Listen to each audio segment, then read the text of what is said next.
Patreon और अन्य माध्यमों से नेशनल दस्तक का सहयोग करने वाले सभी दर्शकों का बहुत बहुत शुक्रिया। आपके सहयोग से ही बहुजन मीडिया को नई ऊंचाई मिल रही है और मनोबल और अधिक बढ़ रहा है। आशा है आगे भी आप हमें ऐसे ही सपोर्ट करते रहेंगे। धन्यवाद। सुप्रीम कोर्ट ने आरक्षण को लेकर हैरान करने वाली बात कही है।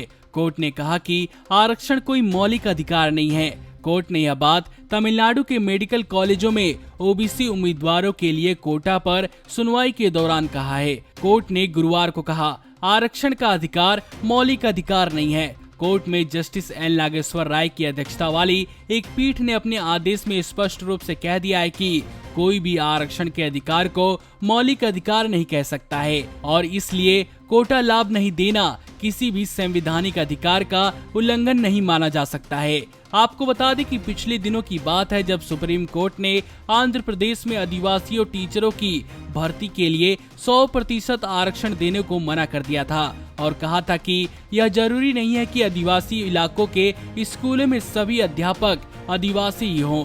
मतलब उनका कहना था कि किसी गैर आदिवासी को आदिवासियों के लिए रिजर्व क्षेत्र में टीचर बनने दिया जाए। उस दौरान जजों की एक पीठ ने कहा था कि अधिसूचित इलाके में 100% आरक्षण का प्रावधान करने के लिए कोई असाधारण परिस्थितियां नहीं थीं। यह बेतुका विचार है कि आदिवासियों को सिर्फ आदिवासियों द्वारा ही पढ़ाया जाना चाहिए। यह समझ से परे है कि जब दूसरे स्थानीय निवासी हैं तो वे क्यों नहीं पढ़ा सकते।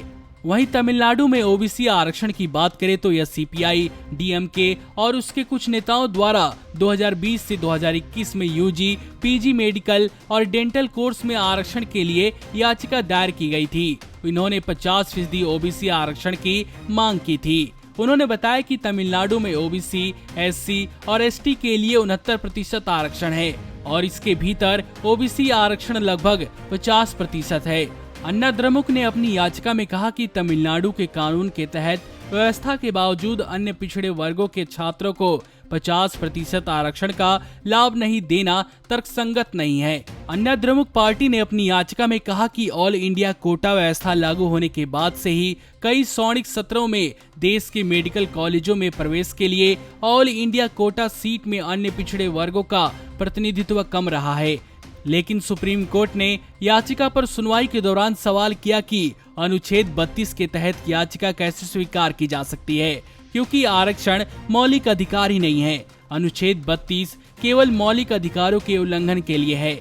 चलिए मान लेते हैं कि आरक्षण एक मौलिक अधिकार नहीं है, लेकिन कोर्ट को यह भी देखना चाहिए कि आए दिन समाज के एक खास वर्ग के लोगों को जो परेशानी उठानी पड़ती है, किस तरह उन्हें जाति आधारित भेदभाव का सामना करना पड़ता है, उसके लिए तो कोर्ट की कुछ जिम्मेदारी बनती है या नहीं। सिर्फ यह कह देना कि आरक्षण मौलिक अधिकार नहीं है, यह उचित नहीं लगता है। नमस्कार। नेशनल दस्तक अपनी आर्थिक जरूरतों को पूरा करने के लिए अपनी ऑडियंस पर निर्भर है। बहुजन समाज से संबंधित मुद्दों को उठाने के कारण यूट्यूब की तरफ से नेशनल दस्तक की कई वीडियो पर एड्स नहीं दी जाती, जिसके कारण हमें आर्थिक समस्याओं का सामना करना पड़ रहा है। आपका एक छोटा सा कदम बहुजन मीडिया को बचा सकता है। आपके सहयोग और सहायता के कारण ही हमने अभी तक यह मुकाम हासिल किया है। नेशनल दस्तक को आप पैट्रियन के जरिए सपोर्ट कर सकते हैं। इसके साथ ही आप अन्य माध्यमों जैसे यूपीआई, गूगल पे, डेबिट कार्ड, वॉलेट, फोन पे आदि से भी हमारी मदद कर सकते हैं, जिसका लिंक वीडियो के नीचे डिस्क्रिप्शन में डाल दिया गया है। पैट्रियन पर आप हमें प्रतिमाह $2 यानी 140 रुपए प्रति माह से हमारे साथ जुड़ सकते हैं। दूसरे माध्यमों में राशि की कोई सीमा नहीं है। आपके सहयोग से ही बहुजन मीडिया को एक नई दिशा मिली है और इसे अभी एक नए मुकाम तक लेकर जाना बाकी है, जो आपके साथ के बिना संभव नहीं है।